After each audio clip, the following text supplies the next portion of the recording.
Hello, good evening, good afternoon, good morning, wherever you are, ladies and gentlemen, brothers and sisters. Our book review for today is a landmark book written by a renowned professor of MIT who's a PhD graduate from MIT. The book name is Be So Good That They Can't Ignore You.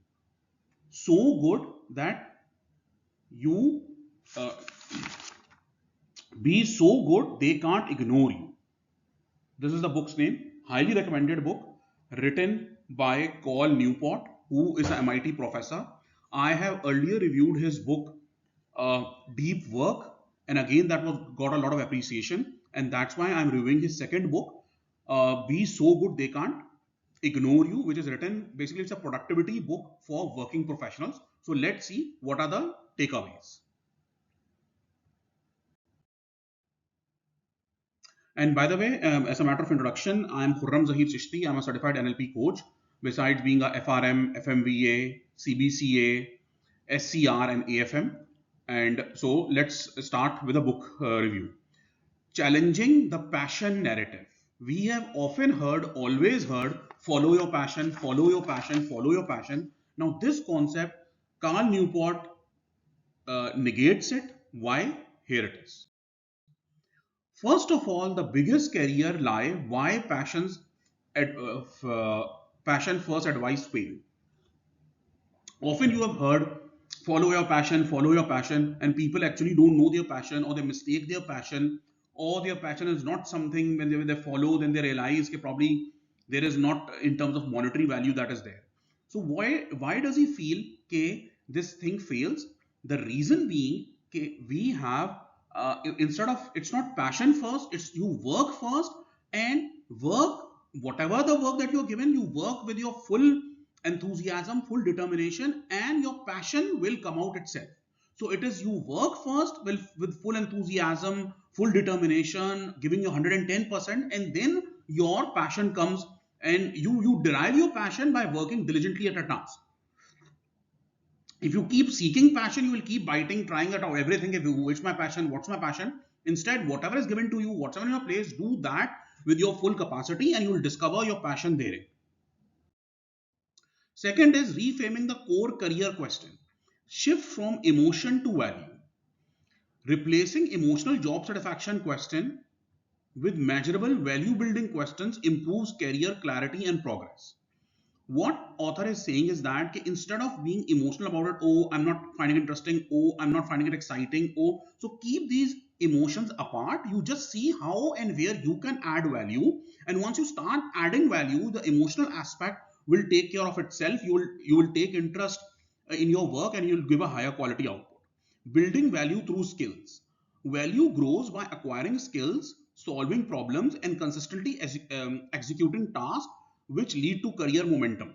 Now, here what the author is saying is that you need to keep adding to value to yourself and to your work. To add value to your work, you have to add value to yourself, i.e., you need to learn the latest trends, latest skills in your work. You are a marketing professional now. It's the AI and Instagram and all the social media uh, world. So you should know how to market your product over there. Take the relevant courses, acquire the relevant skill set for you to have the relevant knowledge to apply. So it's not that best has to keep getting better to remain the best. Best has to keep remaining better to remain the best. You can't just become best and be rated one and then you realize no, that's be all and end all. You have to keep improving yourself. Evaluate Evaluating roles for growth. Choosing roles with learning opportunities over immediate comfort accelerates skill development and future benefit. Here what the author is saying, when you take up a work, when you do any work, take up a role, just see how and where you are learning, see what you are learning and keep improving on what you deliver. Career outcomes and satisfaction. Increased value leads to better projects, autonomy, stronger negotiating power, and greater satisfaction over time. Here, what the author means is that once you deliver a high quality work, people recognize you, you develop your reputation, you get more assignment, and then you that's how you climb up the ladder. do best in your existing job, you will get better roles and better and more work. You keep improving on your work and keep improving your capacity, and this will lead to your job improvement. Professional example: mastery in banking and risk management. And I'm just applying it over here as an example. Initial complexity and challenges. Banking and risk management field often seem complex and unnerving at the start of a career. Mastery builds authority. Mastering regulations and models lead to professional authority and trusted decision roles. So as you initially you may work may be daunting, but as you start to work, the work becomes interesting. You give it your 100%. You will develop your expertise over there. So once you develop expertise, you develop authority. So progression to influence. One, experienced professionals mentor others and influence strategic and policy decisions within the institutions. Once you develop your brand value by giving quality work, your decisions, your statements are valued and people want to listen to you. Fulfillment through competence. Fulfillment arises from sustained competence and impact, not from early excitement or passion. Here, what the author means is that for you to develop a sense of fulfillment, sense of entitlement for yourself from your job, you need to have a sustained competence, that is, keep giving high quality output so that people recognize you, you build up a reputation, you build up an identity, and you live by that identity. Then the craftsman mindset and career capital. Now it's a very important part, which this is a very important part because here we differentiate the craftsman mindset versus an emotional mindset. So what is it? Passion mindset versus a craftsman mindset. I will just explain to you this slide. Passion is okay, fine. Wherever I have passion, wherever I have motivation, I'll do the work. That's my passion, and in that you can spend your whole life discovering what your passion is by trying out different things. You will not be able to stick to a thing. You will start something, then you say, oh, it's a new entrepreneur, it's a new venture. I don't think I'm meant for it. You'll move to another job, another role. I don't like it, this and that, and move on. However, craftsman mindset is a mindset where you have this mindset that you want to add value to whatever you are currently doing. Let's read this. Passion mindset focus. The passion mindset centers on personal fulfillment, recognition, and enjoyment, but can lead to dissatisfaction if expectations are not met. I.e., you start a business, you are very excited about it, but then as soon as you start having difficulties, you get demotivated and you quit. Craftsman mindset emphasizes producing value through skill, responsibility, and continued improvement in one's craft. You are a credit analyst, the work you are doing, give it your 110%, go behind each and every number, go behind each and every topic, go behind each and every aspect of the customer, try to give your best quality credit proposal. People will appreciate it, you will get more work, and then you continue to improve on your work. Don't just sit idle. You see how you can improve your financial analysis, how you can improve the management analysis, how you can probably add some diagrams, some graphs to make the presentation more powerful. And benefits of a craftsman mindset is the mindset builds competence, credibility, and resilience by measuring success via the project impact and not mood. Understanding career capital as professional currency. Now, here career capital refers to the reputation which you build for yourself, the skills which you acquire, the expertise which you have over your work. And as the author says, that these skill sets, these are your capital, your career capital, and they need to be preserved, nurtured, and improved. Preserved, nurtured, and improved. Definition of career capital. Career capital is accumulation of rare and valuable skills and reputation that makes a professional hard to replace. You could have financial answer skills, and marketing skills, you could have underwriting skills, you can have Excel based skills. Market reward scarcity. Skills that are difficult to learn, practice, or maintain generate the most valuable career capital in the market. Compounding career growth.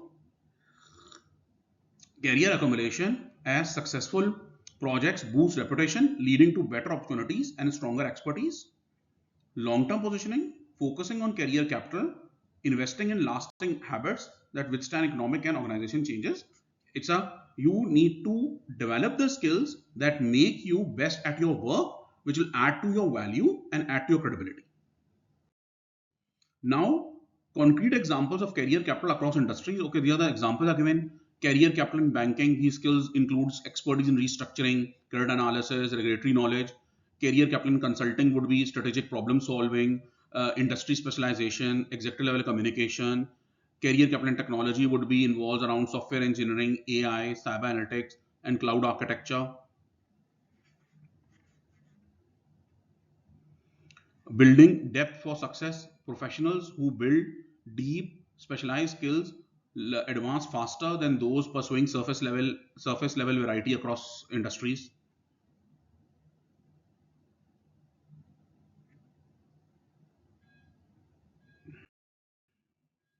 Now, deliberate practice and control.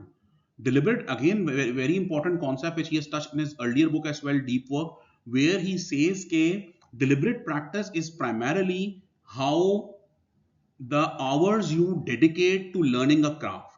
Everything you will not know, everything may not be interesting, everything may not be exciting. Usually the work in office is pretty boring, pretty monotonous, but that is why you need to have the willpower to do deliberate practice, keep practicing it. And let's delve into this concept now. Deliberate practice as engine of mastery. Targeted skill improvement means instead of you don't want have to learn every skill under the sun. If you are a marketing professional, learn the relevant skill set, do the relevant courses, learn the relevant AI tools. Mental challenge and discomfort. Discomfort is extremely necessary because you only grow in discomfort, not in comfort. If it is mentally demanding and often uncomfortable, pushing individual outside their comfort zone, that is the deliberate practice. It is hard, but that you, in order to improve, you need to do the hard things. Structured effort and feedback. Deliberate practice requires structured effort, avoiding multitasking and seeking continuous feedback. You have this feedback loop wherein you should be able to be accountable for what you did, how you did, and learn, get the feedback and take it on the learning curve. Long-term expertise development, regular deliberate practice over years converts experience into expertise and accelerate mastery. From repetition to improvement. In order to have deliberate practice means you repeatedly do a task, become so much, apply the skill repeatedly that it improves to an extent where you become indispensable, where you become so good that others can't ignore you. For example, you want to know how to use AI in your work, you should know the relevant prompts to apply. So let's see what the author says. Difference between repetition and improvement. Repetition in performing tasks without reflection, while improvement requires intentional changes to enhance outcomes. Growth is intentional, it's not accidental. You need to plan out, you are responsible for your life, for your growth, for your career success, and hence lies the importance of you knowing the relevant skills and the relevant courses to do to improve on your work and your profile. Barriers to progress. Busy professionals often remain stagnant due to time spent on emails, meetings, and routine execution without reflection. You need to be focused on improving yourself and be responsible for the time you spend on such tasks. If you feel that such tasks don't add any value, try to either delegate them, or if they're not important, just delete them from your list. Or you can, instead of sitting in long meetings, just write an email to a person rather than using everybody's time. Path to incremental improvement. Intentional efforts like studying best practices, seeking feedback, and benchmarking drive gradual, noticeable progress. For example, you can identify the mentor in your field. You are a marketing professional, see who the other marketing experts are in your organization or in some other organization. Just study their profile, just see how they spend their time, how they deal with people, how they deal with the campaigns. Always remember, success can always be emulated. Role models can always be learned, and best practices can always be copied. Prioritizing quality over speed. Slowing down to focus on improvements lead to greater capability rather than just faster repetitive work. So always when you are working, always reflect how good or bad your work is. Self-reflect, pause for some time, take a break, and probably then you'll have fresh ideas how to do your work in a better and informed manner. Why controls matter more than passion? Now, what is control? Control is the autonomy which people have over their work in terms of how they do the work, when they do the work, who they are accountable for. And that control comes once you have developed a high level of expertise in your work, a high level of authority in your work, and then no one will question you or tell you what to do and how to do. People will know that whatever you do with on 100% accuracy, and they don't need to see. So let's see what the author says. Desire for control. People often see autonomy, project choice, and freedom from micromanagement more than passion itself. Control through value. Control is earned by demonstrating value, gaining trust, and becoming indispensable in an organization. Now, the word indispensable is a very strong word, particularly these days. These days, no one is indispensable. But having said that, you come close to being indispensable. Of course, no one is indispensable, but you come to as close as you can to being indispensable. For example, as I said, okay, in order for you to develop a control, you need to become so good in your work, okay, people have a blind trust in you. Okay, whatever you do, however you do, will be the best. And for that, you need to keep sharpening your skills, keep giving a high quality output, and in a sustained manner, so that your stakeholders have a high level of regard and trust in your work. Career growth and satisfaction. Accumulating a career capital naturally increases control, leading to higher job satisfaction even in demanding roles. Strategic patience. Understanding control dynamics help professionals stay patient early and plan strategically for long-term success. What the author is saying is that it's not, you will not become an expert in your field tomorrow, day after tomorrow. Of course, it will take time, 1 year, 2 year to develop that level of expertise. But once you've developed it, you will rise faster and higher, and you need to have the patience during the germinating in the initial phases. Avoiding the control trap. Understanding the control trap. People, what I will tell you the gist of the slide. Primarily, people want to have a control very much earlier on. You take up an assignment, you feel in 2 months you'll become an expert at it, and everybody should listen to you, and you should speak in board meetings. But and then when it does not work out, you get frustrated and then you quit, or you look for some other job. But that what the author says. Understanding the control trap. The control trap happens when freedom is sought before gaining the career capability and capability. Consequences of premature moves. Quitting early or starting ventures without expertise often leads to failure and loss of confidence. Strategic patient advantage. Building excellence within structured roles lowers risk and increases options for future independence. Long-term success approach. Avoiding the trap requires humility and long-term thinking for sustainable professional success. So hence you should know, okay, it will take some time, and you should plan it out. You should plan it out. Okay, fine, I'm taking up a new job, new assignment. See, okay, fine, 1, 2, 3 are my stakeholders. 1, 2, 3 are my key tasks which I need to master. If you are taking up a new portfolio management role, you should know, okay, fine, first I need to have a database of all the customers. I need to, who other stakeholders are, what do they want, what reports are there. And now, mission, meaning, and long-term leverage. Mission, meaning, and long-term leverage. This is something very important. We all need to have a mission for ourselves, add a meaning to the mission, and definitely this will lead to a long-term leverage. Why mission emerges late? Delayed mission development. Meaningful missions typically arise after years of experience and deep immersion in a professional field. As I started my conversation, okay, you first work, you keep working at something, and then you develop your passion for it, or you discover your passion. Hence, mission, it's first we say my mission in life is I want to bring a revolution in the world. Fine, that's good to have. But as you keep working and as the path unfolds before you, you will develop your passion, and your mission itself will come in front of you once you start your work, whatever the work you are doing, wherever you are doing with 100% focus and giving 200%, your mission, it will itself will derive itself. Context and insight. Early professionals lack context to spot systematic issue, but expertise reveal unmet needs or opportunities. For you to realize the loopholes in your field, you need to have the relevant expertise and the relevant experience for you to make such a decision.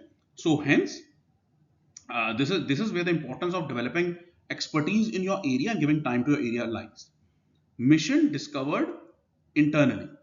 Mission emerges from within the field, discovered through pattern recognition and problem solving, and not externally imposed. So as you keep working on your work, you started developing skills. You start seeing the whole system holistically. You know where the loopholes are, how to improve the overall system, and that's when the mission takes its shape. Reduce pressure for defined purpose. Understanding the process, understanding this process, understanding this process lessens premature pressure and encourages focus on learning and contribution. The concept of adjacent possible. Now, what is adjacent possible? This is the concept where we say you explore all the ideas that you have. For if you have a particular work, you explore all the possible ideas how you can improve that work. Now, see definition of adjacent possible. The adjacent possible is a set of new opportunities visible at the frontier of current knowledge and practice. When you become an expert in your field, you will discover you will have a very holistic view of the situation. You will know how your department stacks up as other departments, and hence you will have new opportunities visible at the frontier of current knowledge and practice, and you will then probably add value and add best practices to the industry. Role of expertise. Major breakthrough often comes from experienced practitioners who master existing knowledge before expanding it. First, to expand the knowledge, you have to be a master in the existing knowledge. Importance of persistence. The adjacent possible rewards persistence, patience, and sustained effort to see beyond the surface challenges. You develop a level of expertise where you can see you will become an industry authority over it, but of course it will take time. Then key learnings for working professionals. Let's see. Focus on skill accumulation. That's why the author says that learning never stops. You need to keep adding value to whatever you do, wherever you do. Value of rare skills. Anyone has basic access skills, medium, I mean, your medium Excel skills. You need to have advanced Excel skills or advanced skills in your field for you to be referred to. Reputational builds leverage, and it goes out saying that once you have developed a reputation for doing your work well, that has the leverage, and you will get better and better projects and assignments. Excellence expands freedom. Of course, a person whose expertise in his field has far more freedom of choice and in far more control of himself than others. And final takeaway, becoming professionally undeniable. Mastery over passion. Lasting career success stems from commitment to mastering difficult tasks, not initial enthusiasm. Long-term commitment, relentless improvement, and patient credibility leads to sustained professional growth. Emerging passions and opportunities. Merging emerging passions and opportunities. As expertise deepens, passion arises, freedom expands, and more opportunities appear. And becoming undeniable, the ultimate strategy is to be so good that no one can deny you. Basically, you have to develop a level of expertise in your area and keep giving a sustained output, which is so much of high quality that whenever the assignment comes, your name is an automatic pick. So with this, thank you, ladies and gentlemen. Hope you like and subscribe my channel.